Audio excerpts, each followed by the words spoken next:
What's up, everybody?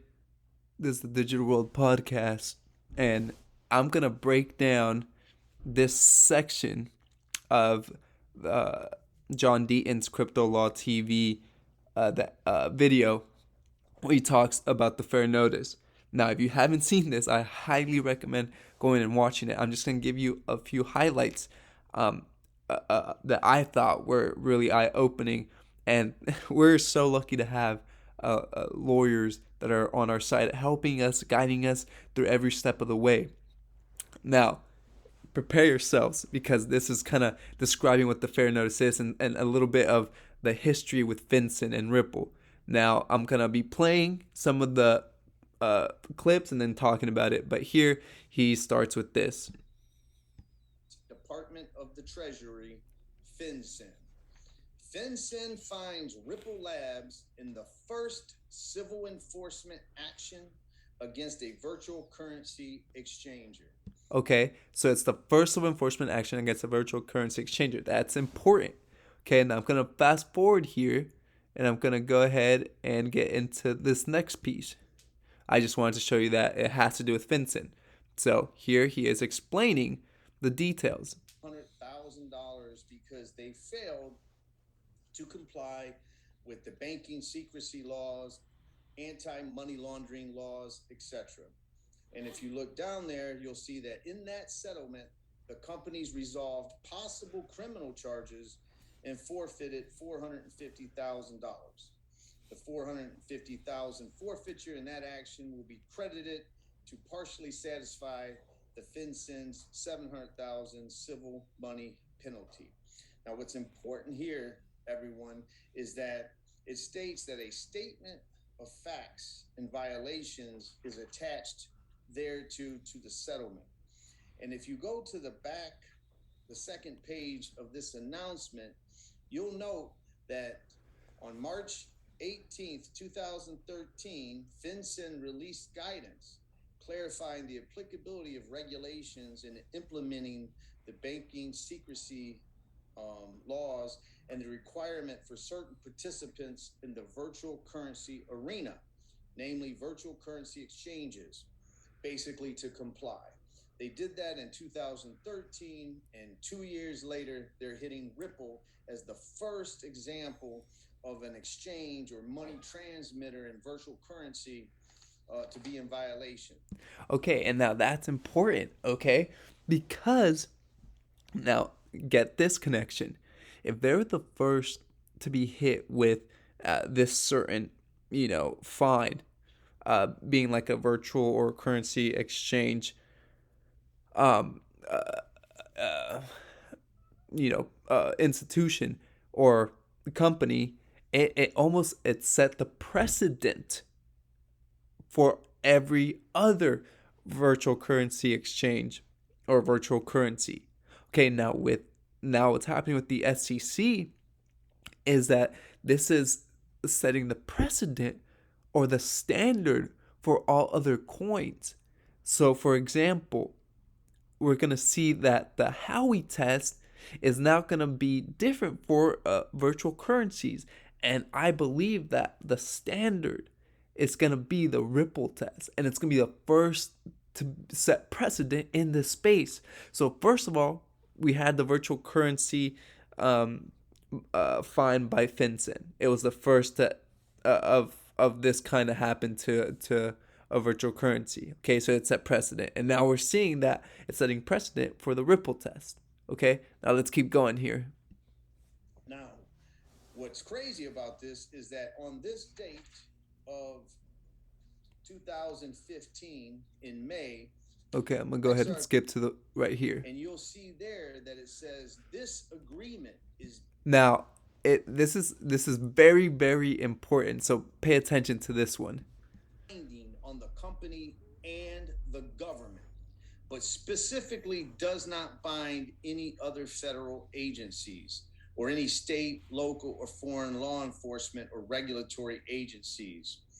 The government will bring the cooperation of Ripple and its compliance with its other obligations under this agreement to the attention of such agencies if requested to do so by Ripple. That's basically what it says. Now, that's what the government, the SEC, is hanging their hats on, right? They're basically saying because of this agreement, that one line that says, although this binds the government, it does not limit any other federal agency, i.e., the SEC.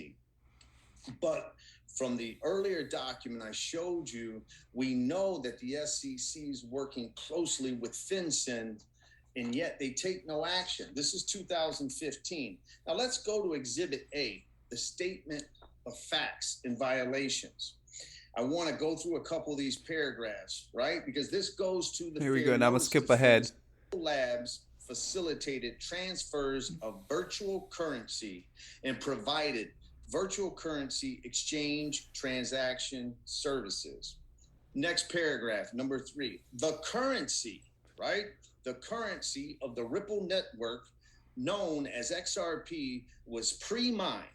In other words, unlike some other virtual currencies, XRP was fully generated prior to its distribution. As of 2015, XRP is the second largest cryptocurrency by market capitalization after Bitcoin. Now, why is that so significant? That's significant because the SEC's attorneys keep saying to the judge, well, it's so different than Bitcoin or Ethereum because Ripple pre-mined their coins. And the SEC acts like they just learned that they just learned the Ripple story. And we know that they were working closely with FinCEN and that they were privy to the document that I'm showing you today. Now, Okay, and so we're seeing here that first of all, there was a precedent set when FinCEN fined Ripple. Okay, then John Deaton makes the point that that the SEC is kind of referring back to that one statement that it's not specific to any one government agency or whatnot. So they're saying they have jurisdiction over being able to, sue Ripple, essentially, is what I'm understanding here.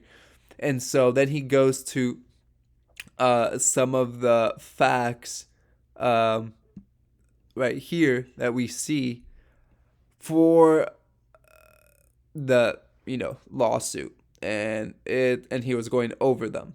Okay, and he's basically reiterating that since the SEC was working with FinCEN, they did have access to all these documents that he's showing, and they're acting like they didn't know, and that this is all new to them. Okay, so that's the the interesting part, and they're trying to play dumb, and thanks to DAI and every other influencer, that they're finding the utility. Oh, and King Solomon's finding utility or documents that show the utility of digital assets of XRP. DAI is exposing the corruption through videos that he finds. Okay, now I'm gonna fast forward here to this part right here. F2, subsection A. Look at that. Any sale or transaction of XRP by Ripple Labs or any of its subsidiaries shall be conducted only through an entity registered with FinCEN. Ladies and gentlemen, I'm a lawyer, and I can tell you right from the beginning of law school, you learn these words called shall, only, that they have very, very significant legal meaning. And this agreement is basically telling Ripple that if it's going to continue to sell XRP, that it must be registered through only FinCEN, not the SEC. Doesn't say register with the SEC and register through FinCEN. It says shall only be through FinCEN. Remember that. Boom. And there you have it. And I think this is just a very great video. You guys should go watch it. But this just puts, the nail in the coffin. And so you got to ask yourself, what's this lawsuit about? Really, what is it about? And here he lays it down at the end of this, where here, let me go over here, put it at the 26 mark. Here we go. this is a great ending to this video, and it basically summarizes what I'm trying to say or what I just said. What's that say? It basically says, SEC, you don't have jurisdiction, you're out of business. So that's why the SEC is taking this extraordinary step to go to the court and say Ripple shouldn't even be allowed to argue this to the fact finder. Judge, you shouldn't even consider this, okay? Because it's game over. Boom, game. Oh, and this is what I'm telling you guys. Like, a lot of things don't make sense, and it's a power struggle. Maybe it's delaying the inevitable, which is gonna come. Yeah, you can try to delay it, but it's still coming. And so this is why you got to know what you own, and be thankful that you have guys like John Deaton who are explaining all this, because it makes it so much easier. I hope this episode has brought you some value, as it did to me. I hope that you put your comments. Let me know what you think. I always care about what you guys think. This is the Digital World Podcast, and I'll see you in the next episode.